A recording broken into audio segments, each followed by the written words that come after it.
तकलीफें, कुछ तस्वीरें हमेशा याद रहती हैं और मोहम्मद रिजवान की इस दर्द भरी पारी में पाकिस्तानियों के चेहरे पर जो मुस्कुराहट आई है, इसे लंबे समय तक पाकिस्तानी और क्रिकेट फैंस याद रखेंगे। कमाल की पारी, एक ऐसी पारी जिसे आप भूल नहीं सकते, क्योंकि 50 ओवर कीपिंग करने के बाद मोहम्मद रिजवान आते हैं। उस वक्त आते हैं जब श्रीलंका ने एक पहाड़ जैसा स्कोर खड़ा कर दिया था 344 का, जिसे पाना कभी भी ओडीआई वर्ल्ड कप के 48 साल के इतिहास में हुआ नहीं था, क्योंकि इतना बड़ा रन चेस कभी किसी ने देखा नहीं था। लेकिन मोहम्मद रिजवान और अब्दुल्ला शफीक के इरादे कुछ अलग थे। यह वैसी ही पारी थी जैसे केएल राहुल और विराट कोहली ने ऑस्ट्रेलिया के सामने खेली थी, क्योंकि आज भी फकर जमानी गैर मौजूदगी में इमामुल हक और world number 1 Babar Azam pavilion जा चुके थे। प्रेशर 7वें आसमान पर था, श्रीलंका के पास गेंदबाजों की बौछार थी, लेकिन उसके बाद मोहम्मद रिजवान ने आज इतिहास रच दिया।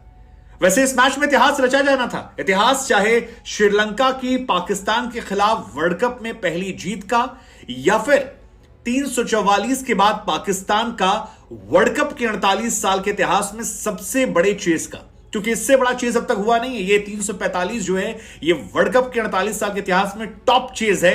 इससे पहले 328, 322 और 319 था, और आज इस रिकॉर्ड को लंगड़ाते हुए मोहम्मद रिजवान ने कमाल की तस्वीरें निकल कर आई थी। रिजवान को चोट लग रही थी, रिजवान उछल रहे थे, रिजवान गिर रहे थे, रिजवान खड़े हो रहे थे, लेकिन रिजवान रुक नहीं रहे थे। उनका बल्ला जो है जबरदस्त तरीके से बल्लेबाजी कर रहा था, और पाकिस्तान की उम्मीदों को मानो अपने लंगड़ाते हुए घुटनों के साथ वो कैद करके आगे बढ़ रहे थे। इस मैच ने भारत के खिलाफ होने वाले मैच को लेकर एक्साइटमेंट बढ़ा दी है, क्योंकि भारत के खिलाफ मैच में एक्साइटमेंट खत्म हो गई थी। हम ये मान रहे थे कि यार इंडिया जिस लेवल पे डोमिनेट कर रही है, पाकिस्तान जिस लेवल पे स्ट्रगल कर रही है, बहुत मुश्किल है कि दोनों टीमों के बीच में मुकाबला होगा और अहमदाबाद की पिच पर इंडिया एक तरफा मुकाबले में पाकिस्तान को हरा देगी। लेकिन पाकिस्तान ने कहा वही जो हमने आपसे पहले कहा था, कि जहां पर आप पाकिस्तान से उम्मीद करना छोड़ते हैं, वहीं पर वो आपको शॉक करते हैं, और आज उन्होंने शॉक किया। इस शॉक के पीछे की दो लोगों की कहानी है, अब्दुल्ला शफीक और Mohammad Rizwan. The fighter, the crisis man, he is Mohammad Rizwan.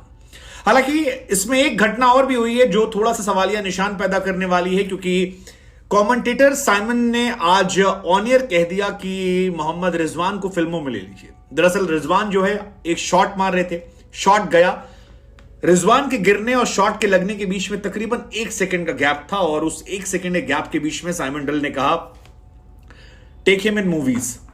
और ये टेक हिम इन मूवीज जो है, ये काफी ज्यादा चर्चा केंद्र में रहने वाला है, क्योंकि जिस वक्त ये कहा गया उस वक्त पाकिस्तानी एक्स कैप्टन वकार यूनिस भी वहां थे, और उनकी भी हंसी सुनाई पड़ रही थी।